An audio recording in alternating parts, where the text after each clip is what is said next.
Welcome to Eklavya study point and I am Sachin. And आज की इस वीडियो में मैं आपको प्री बोर्ड का जो सॉल्यूशन हम कर रहे थे उसका पार्ट 2 करवाने वाला हूं। ठीक है, तो आप ऐसे ही हमारे चैनल से जुड़े रहें। आपको जो भी आगे के इंपॉर्टेंट जितने भी इंपॉर्टेंट क्वेश्चंस की सीरीज होगी या जितना भी कुछ इंग्लिश में आपको करना है सब कुछ आपको प्रोवाइड करवाया जाएगा यहीं से। ठीक है, तो अगर आप पहली बार हमारे वीडियो को देख रहे हैं तो आप चैनल को सब्सक्राइब करते हैं और इंस्टाग्राम पे आप मुझे अपनी जो क्वेरीज हैं वो पहुंचा सकते हैं आप लिख के। ठीक है, लेकिन उसके रिप्लाई में टाइम लगेगा क्योंकि बहुत सारे स्टूडेंट्स मैसेज करते हैं, तो आपको थोड़ा वेट करना पड़ेगा, थोड़ी पेशेंस रखनी पड़ेगी। मेरा यूजर नेम आपके सामने है, आप अपनी बात मुझ तक पहुंचा सकते हैं।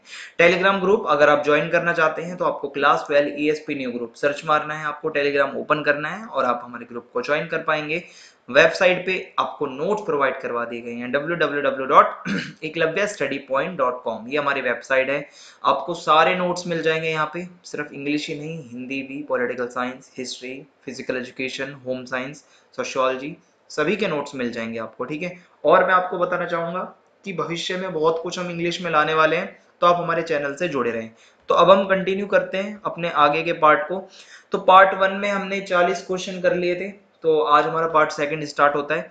तो जो 41वां जो क्वेश्चन है वो ये है कि I landed in a sitting position, swallowed water and went at once to the bottom। तो ये कहाँ की बात हो रही है, कहाँ पे ये जो नरेटर है ये डूब गया था, कहाँ एकदम बॉटम में चला गया था, तो ये कहाँ की बात हो रही है? तो भाई ये बात हो रही है YMCA पूल की, हम सभी जानते हैं। ठीक है, वहीं पे जो विलियम डगलस के साथ ये सीन होता है। ठीक है, तो हम समझ जाएंगे ऑप्शन सी इसका सही है। 42वां जो क्वेश्चन है वो है the strategy adopted by the narrator, यानी कि विलियम डगलस ने अपने आप को बचाने के लिए कौन सी स्ट्रेटेजी अपनाई। ठीक है, तो उसने क्या करा, हम सभी जानते हैं उसकी स्ट्रेटेजी जो थी वो मेरे हिसाब से ये थी कि reach the bottom of the pool, पहले तो बिल्कुल बॉटम तक जाना है, बिल्कुल एंड में, और फिर वहां जाके पावरफुली किक करना है अपने आप को ताकि वो ऊपर आ जाए। ठीक है, तो ये उसकी स्ट्रेटेजी थी, तो मेरे हिसाब से ये सही होना चाहिए। फिर उसके बाद क्वेश्चन नंबर 43 है डगलस स्टेट्स दैट, डगलस ने एक बात बोली, I summoned all my strength why, ऐसा उन्होंने क्यों बोला? ठीक है, डगलस ऐसा क्यों कहते हैं कि मतलब आई समन्ड ऑल माई स्ट्रेंथ, तो इसको अगर हम देखें तो उसने अपनी पूरी जी जान मतलब सब कुछ लगा दिया था, क्योंकि वो ये चाहता था कि वो डूबे ना। ठीक है, वो डूबने से बचना चाहता था, इसलिए तो वो स्ट्रेंथ लगा रहा था अपनी पूरी।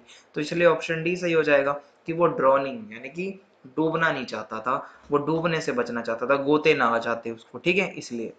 उसके बाद the author landed in a sitting position in water, ठीक है, जब वो अंदर जाता है तो वो एक सिटिंग जो है मतलब पोजीशन में था। तो इसमें यहाँ पे लिखा हुआ है as he slipped in water, was thrown forcefully in water, या dived in water by mistake, या was फ्लोटिंग। तो विलियम डगलस को धकेला जाता है थ्रोन फोर्सफुली, वो जो बुली, ठीक है, मतलब काफी हैवी सा वो जो लड़का होता है, ठीक है, तो वो उसको क्या करता है, उसको धकेल देता है, तो वो उसकी वजह से वो अंदर चले जाते हैं विलियम डगलस, तो इसलिए इसका ऑप्शन बी सही होगा। उसके बाद यहाँ पे पोम दी गई है हमें, पहले तो हमें पोम के बारे में पता होना चाहिए। ठीक है, कि किस बारे में दी हुई है, तो ये कहीं ना कहीं एन एलिमेंट्री स्कूल क्लासरूम वाली है आपकी। ठीक है, मेरे हिसाब से ये वही है।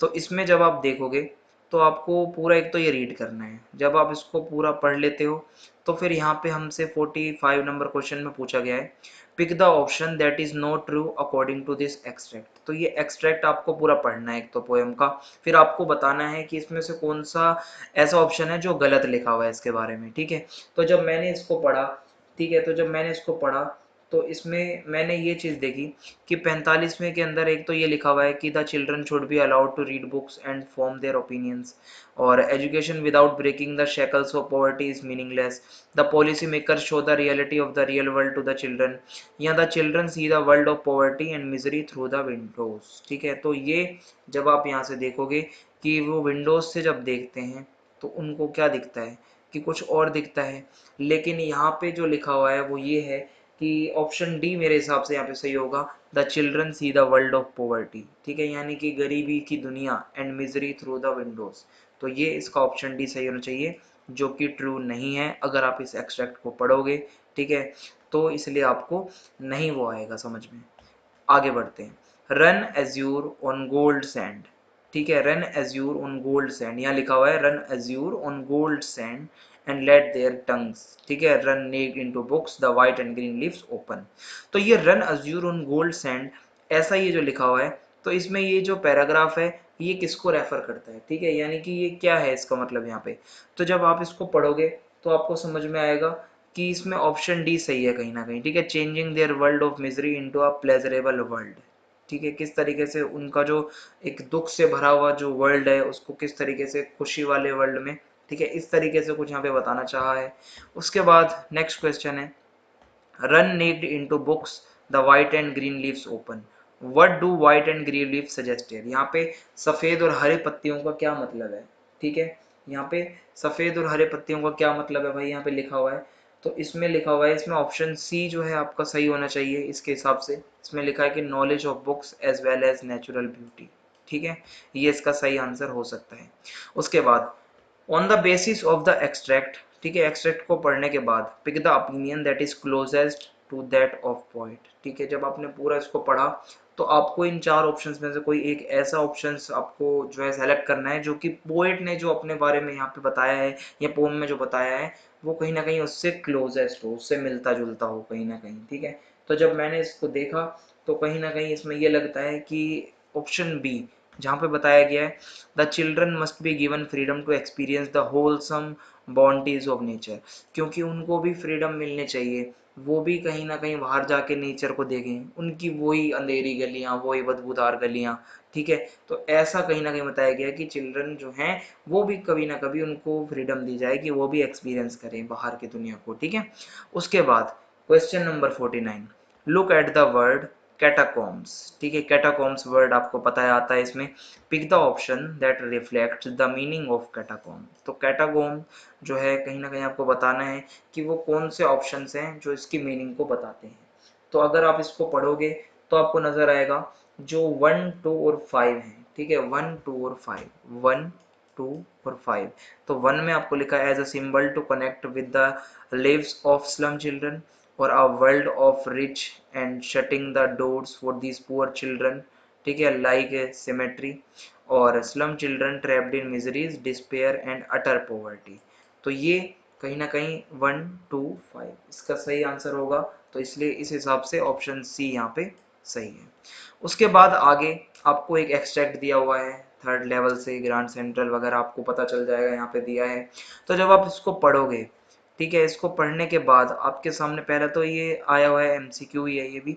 तो इसमें पूछा गया है कि but I never told my psychiatrist friend about that idea, Charlie is referring to Grand Central which, ठीक है, यहाँ पे जो बताया गया है चार्ली क्या बताना चाह रहा है कि मतलब ग्रांड सेंट्रल जो है कहीं ना कहीं वहां से वो क्या बना, एक वे ऑफ एस्केप बना, एस्केप यानी कि ये जो दुनिया है मॉडर्न वर्ल्ड से जो एस्केप करने का एक एकमात्र रास्ता वो ग्रांड सेंट्रल था, ठीक है, यही वो बताना चाहता था उसको जो वो नेवर टोल्ड, ठीक है, तो इसलिए ऑप्शन बी सही है। उसके बाद Charlie thought that Grand Central was growing like a tree as it had, क्यों भाई ऐसा बोला गया यहाँ पे कि वो कहीं ना कहीं इतने सारे वहाँ पे मतलब मतलब ग्रोइंग लाइक ए ट्री का मतलब क्या था, क्या वहाँ पेड़ थे बहुत सारे, ऐसा नहीं है, ठीक है। इसका जो सही आंसर है वो ये होगा कि लगातार एक तो वो अंडर कंस्ट्रक्शन रहता था और लगातार उसका एक्सटेंशन होता ही जा रहा था, होता ही जा रहा था, ठीक है, इसलिए यहाँ पे कहा गया है। उसके बाद why did anybody note know about the long tunnel, किसी को भी आज तक क्यों नहीं पता चला लॉन्ग टनल के बारे में, ठीक है। तो इसमें अगर आप देखोगे तो ऑप्शन ए है it is a secret tunnel under the city, या इट डिड नॉट एग्जिस्ट, तो मेरे हिसाब से यही होगा इट डिड नॉट एग्जिस्ट, क्योंकि ये सब इमेजिनेशन थी चार्ली की, ठीक है। उसके बाद 53 जो क्वेश्चन नंबर 53 है, what were the speakers feelings when he described the grand central, जब स्पीकर बताता है ग्रांड सेंट्रल के बारे में तो वो कैसा था, काफी ज्यादा वो फैसिनेटेड था, ठीक है, वो अपसेट नहीं था, वो एंशियस नहीं था, वो शॉक नहीं था, वो काफी ज्यादा फैसिनेटेड था, ठीक है। वो बताता है कि यस इस नाम से भी कुछ है। द इडियम, एक इडियम दिया हुआ है, feeling it's way implies dash movement, ठीक है। तो यहाँ पे एक इडियम दिया हुआ है फीलिंग इट्स वे, तो इसको जब आप देखोगे तो ऑप्शन ए है स्विफ्ट, ऑप्शन बी है टेंटेटिव, और ऑप्शन सी है सर्कुलर, एंड ऑप्शन डी है यहाँ पे डिसऑर्गेनाइज्ड। तो इसका सही आंसर होगा टेंटेटिव, ठीक है। इस तरीके से ही हमारे 54 क्वेश्चन कर लिए हमने।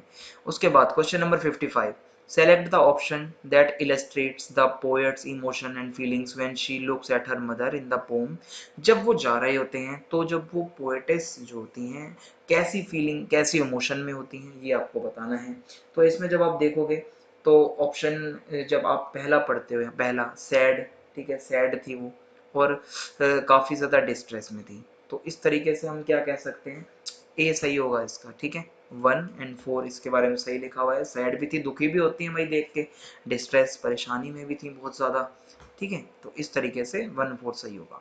56 now I will count up to 12, keeping quiet से आया हुआ है, now I will count up to 12 and you keep quiet and I will go, ठीक है। Why does the poet wish to go at the end of the poem, क्यों वो जाना चाहते हैं पोएट ऐसा करके। तो यहाँ पे ऑप्शन सी आप अगर पढ़ोगे the poet will move on, वो चले जाएंगे and seek to inspire others, और वो दूसरों को भी यही बात सिखाएंगे, ठीक है कि वी शुड इंट्रोस्पेक्ट, ठीक है ये हमने पढ़ा था। तो ऑप्शन सी सही होगा। Question number 57 according to the author garbage for these children meant entertainment, livelihood, domestic refuse या वेस्ट और रबिश। तो गार्बेज उनके लिए कहीं ना कहीं लिवलीहुड था कहीं ना कहीं, इसी से उनकी जो जिंदगी है वो चलती है गार्बेज से, ठीक है। आगे बढ़ते हैं। Seemapuri a place on the periphery of Delhi eight miles away from it, यानी कि दिल्ली के बिल्कुल बाहरी इलाके में एक सीमापुरी नाम का इलाका है। मेटाफोरिकली टेल्स अस अबाउट, क्या बताता है ये, ठीक है मतलब हमें क्या बताता है। तो एक तो ये हम कह सकते हैं एंजॉयमेंट का तो कुछ वो ही नहीं था, तो इसमें ये कहीं ना कहीं बताता है पॉवर्टी, किस तरीके से वहाँ गरीबी है, कितना ज़्यादा मतलब कितनी ज़्यादा वहाँ पे गरीबी है, ठीक है तो ऑप्शन ए सही होगा। उसके बाद whenever terror struck again Douglas would imagine himself. उसके बाद यहाँ पे 59 वाला जब आप पढ़ोगे तो कहीं ना कहीं ये वहीं से आया हुआ अपना डीप वाटर से। तो जब भी दोबारा कभी इसको डगलस को डर सताएगा तो Douglas would imagine himself laughing and joking, ये इसका सही होना चाहिए।